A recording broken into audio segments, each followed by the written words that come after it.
ನಮಸ್ಕಾರ ಸ್ನೇಹಿತರೆ, ನಾನು ಹನುಮಂತ್ ಬಾಗೆ. ಸ್ನೇಹಿತರೆ, ನಿಮ್ಮೆಲ್ರಿಗೂ ಕೂಡ ಗೊತ್ತಿರೋ ಹಾಗೆ ಸುಮಂತ್ ಸಾವಿಗೆ ಇದುವರೆಗೂ ಒಂದು ನ್ಯಾಯ ಸಿಕ್ಕಿಲ್ಲ ಅಂದರೆ ಇದೊಂದು ದೊಡ್ಡ ನೋವಿನ ಸಂಗತಿ ಅಂತ ಹೇಳಿದ್ರು ಕೂಡ ತಪ್ಪಾಗಲಿಕ್ಕಿಲ್ಲ. ಬಹುತೇಕ ಜನಗಳು ಅದ್ಯಾಕೆ ಅವರಿನ್ನೂ ಹೋರಾಟ ಮಾಡ್ತಾ ಇಲ್ಲ ಅಥವಾ ಬೀದಿಗಿಳಿತಾ ಇಲ್ಲ, ಯಾಕೆ ಮುಂದಕ್ಕೆ ಬರ್ತಾ ಇಲ್ಲ, ಕುಟುಂಬದವರು ಎಷ್ಟು ಸೌಮ್ಯ ಸ್ವಭಾವದಿಂದ ಇದ್ದು ಬಿಟ್ಟರೆ ಅದು ಹೇಗೆ ನ್ಯಾಯ ಸಿಕ್ಕಿಬಿಡುತ್ತೆ ಅನ್ನುವ ರೀತಿಯಲ್ಲಿಯೂ ಕೂಡ ಮಾತನಾಡ್ತಾ ಇದ್ದೀರಿ. ಇದೆಲ್ಲವನ್ನು ಕೂಡ ಗಮನಿಸ್ತಾ ಇದ್ದರೆ ಕುಟುಂಬಕ್ಕೆ ಅದೆಷ್ಟು ನೋವಾಗಿರಬೇಡ ಅನ್ನೋದನ್ನು ಒಂದು ಕ್ಷಣ ನಾವೆಲ್ಲರೂ ಕೂಡ ಯೋಚನೆ ಮಾಡಲೇಬೇಕು.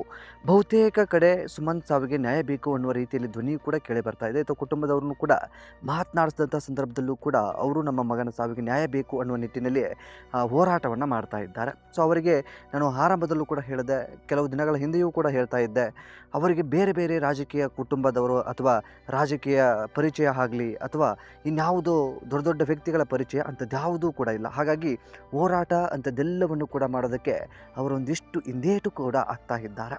ಸ್ನೇಹಿತರೆ, ಸುಮಂತ್ ಸಾವಿಗೆ ನ್ಯಾಯ ಸಿಗದೆ ಇರುವಂಥದ್ದೊಂದು ದೊಡ್ಡ ನೋವಿನ ಸಂಗತಿ ಅಂತಲೇ ಹೇಳಬಹುದು. ಅದೇ ರೀತಿಯಾಗಿ ಸುಮಂತ್ನ ಬಹುತೇಕ ಜನಗಳು ಇದೀಗ ಬೇರೆ ಬೇರೆ ರೀತಿಯಲ್ಲಿ ಮಾತನಾಡ್ತಾ ಇದ್ದಾರೆ. ಅಂದರೆ ಸುಮಂತ್ನ ಕೊಲೆ ಆಗಿಲ್ಲ, ಬದಲಿಗೆ ಆತನೇ ಬಿದ್ದಿರಬಹುದು ಅನ್ನುವ ನಿಟ್ಟಿನಲ್ಲಿಯೂ ಕೂಡ ಕೆಲವೊಂದಿಷ್ಟು ಜನ ಕಾಮೆಂಟ್ಸ್ಗಳನ್ನು ಕೂಡ ಮಾಡ್ತಾ ಇದ್ದಾರೆ. ಸೊ ಈ ನಿಟ್ಟಿನಲ್ಲಿ ನಾನೊಂದು ಕ್ಲಾರಿಟಿನ ಕೂಡ ಕೊಟ್ಟು ಬಿಡ್ತೀನಿ. ಆ ಒಂದು ಮಗು ಸಾವನ್ನಪ್ಪಿದಂಥ ಸಂದರ್ಭದಲ್ಲಿ ಅಥವಾ ಆ ಮಗು ಸಿಕ್ಕಿರುವಂತಹ ದೃಶ್ಯವನ್ನು ಗಮನಿಸಿದ್ರೆ ಬಹುತೇಕ ಅಲ್ಲಿ ನೆರೆದಿರುವಂತಹ 99% ಜನರು ಕೂಡ ಕೊಲೆ ಆಗಿದೆ ಅನ್ನೋದನ್ನೇ ಸ್ಪಷ್ಟವಾಗಿ ಹೇಳಿಬಿಡ್ತಾರೆ. ಆದರೆ ಎಲ್ಲೋ 1% ಆ ರೀತಿಯಾದಂಥ ಅನುಭವ ಅಥವಾ ಆ ರೀತಿಯಾದಂಥ ಈಗೂ ಆಗಿರ್ಬೋದು ಅನ್ನುವಂಥ ಒಂದಿಷ್ಟು ಅನುಮಾನಾಸ್ಪದಗಳು ಕೂಡ ಹುಟ್ಕೋಬಹುದು. ಹಾಗಂತೇಳಿ ಸುಮಂತ್ನ ಕೊಲೆ ಆಗಿಲ್ಲ ಅಂತ ನಾವು ಹೇಳೋದಕ್ಕೆ ಆಗೋದಿಲ್ಲ.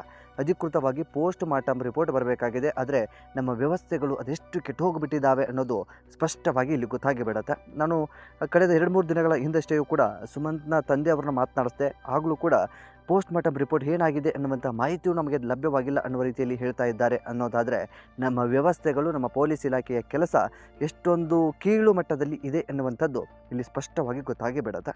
ಸೊ ಈ ಕುರಿತಾಗಿ ಸ್ನೇಹಿತರೆ, ನಿಮ್ಮ ಅನಿಸಿಕೆ ಏನು ಎಂಬುದನ್ನು ಕಮೆಂಟ್ ಬಾಕ್ಸಲ್ಲಿ ಮೆನ್ಷನ್ ಮಾಡಿ. ಸಾಧ್ಯವಾದರೆ ವಿಡಿಯೋನ ನಿಮ್ಮ ಫ್ರೆಂಡ್ಸ್ ಹಾಗೂ ಫ್ಯಾಮಿಲಿಗೂ ಕೂಡ ಶೇರ್ ಮಾಡಿ. ಚಾನಲ್ನ ಸಬ್ಸ್ಕ್ರೈಬ್ ಮಾಡಿಕೊಳ್ಳದೆ ವಿಡಿಯೋವನ್ನು ಗಮನಿಸ್ತಾ ಇದ್ದರೆ ಈ ಕೂಡಲೇ ಸಬ್ಸ್ಕ್ರೈಬ್ ಮಾಡಿ ಹಾಗೂ ಬೆಲ್ ಐಕನ್ ಕೂಡ ಕ್ಲಿಕ್ ಮಾಡಿಕೊಳ್ಳಿ. ಮತ್ತು ಮುಂದಿನ ವಿಡಿಯೋದಲ್ಲಿ ಸಿಗೋಣ. ನಮಸ್ಕಾರ.